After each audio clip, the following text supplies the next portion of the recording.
So basically, now we will look forward to the topic where we will learn about transfer of energy. ये transfer of energy जो होती है वो कैसे होती है? सो बेसिकली प्लांट्स को एनर्जी कौन देता है? तो सन. ये जो सन एनर्जी देता है वो हमें ट्रांसफ़र कितनी होती है और कैसे होती है, और प्लांट्स को सन में से कितनी मिलती है? ये सारे बेसिक क्वेश्चन के आंसर हमको इस टॉपिक के अंदर मिलेंगे. जब ये फूड चेन होती है ये रिप्रेजेंट करती है step wise transfer of the food and energy maintain. मतलब एक लेवल में या एक टॉपिक लेवल में कितना एनर्जी है और क्या ट्रांसफ़र हो रहा है फूड में. तो हम स्टेप वाइज इसको देखते हैं.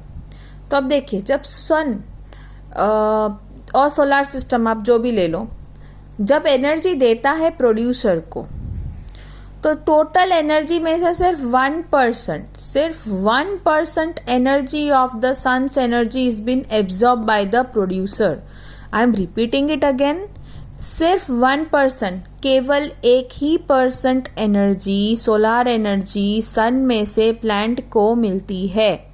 बाकी सारी एनर्जी वो नहीं ले पाता है. प्लांट के पास उतना एनर्जी लेने का कैपेसिटी नहीं है. ठीक है. और फिर प्लांट अपने आप को बनाता है, इट ग्रोज, इट रिप्रोड्यूसेस, सो थोड़ा एनर्जी उसमें जाता है.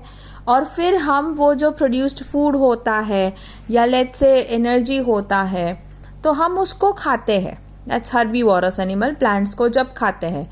सो again there is a transfer of energy from one level to another. फिर थोड़ा सा energy as in a form of a heat lose हो जाता है, और फिर बाकी जो एनर्जी रहता है वो कार्निवोरी में जाता है, जब ये कार्निवोरस हर्बीवोरस को खाते हैं. अगेन जब ये टॉप कार्निवोरी ये कार्निवोरस को खाते हैं, तब थोड़ा सा ये इनका एनर्जी भी इनमें चला जाएगा. हर एक लेवल पे थोड़ा थोड़ा हीट एनर्जी रिलीज्ड हो रहा है. ठीक है. कहने का मतलब ये है कि जितना इसने एब्जॉर्ब किया वो सारा का सारा यहाँ तक नहीं पहुँच रहा है, लेकिन थोड़ा थोड़ा लॉस पे एक जगह से दूसरा जगह ट्रांसफ़र हो रहा है. So basically it is been concluded that there is a transfer of energy which is unidirectional,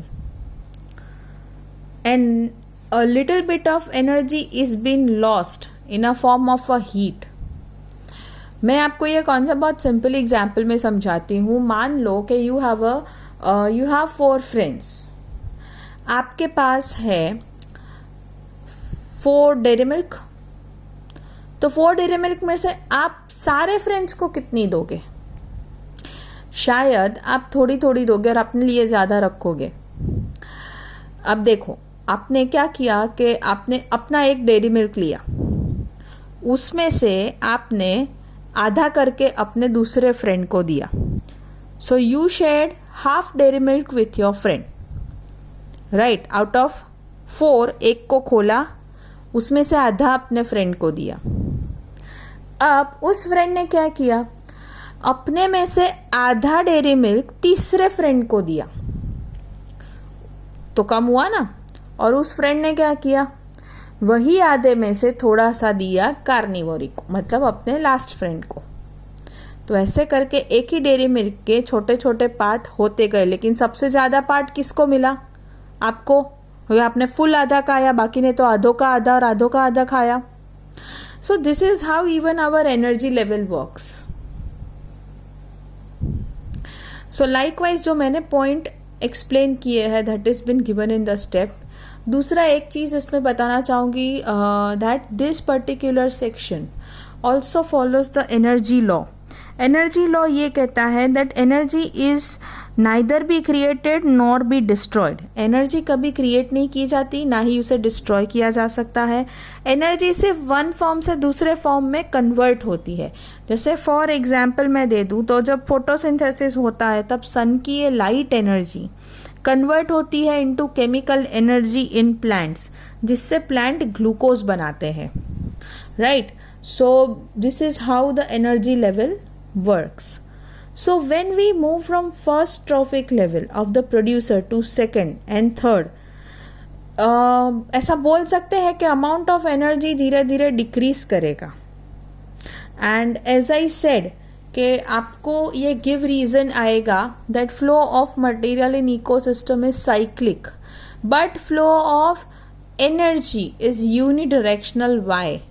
तब आपको एक्सप्लेन करना है that yes this flow is unidirectional because the मतलब जो लास्ट लेवल होता है जैसे टॉप कार्निवोरी, तो उधर से फिर प्लांट्स नहीं यूज़ कर सकते ये एनर्जी, राइट. द एनर्जी और दूसरा जो हीट के प्रमाण में चली गई है energy from the living, it cannot be reused by plants in photosynthesis, hence it is unidirectional.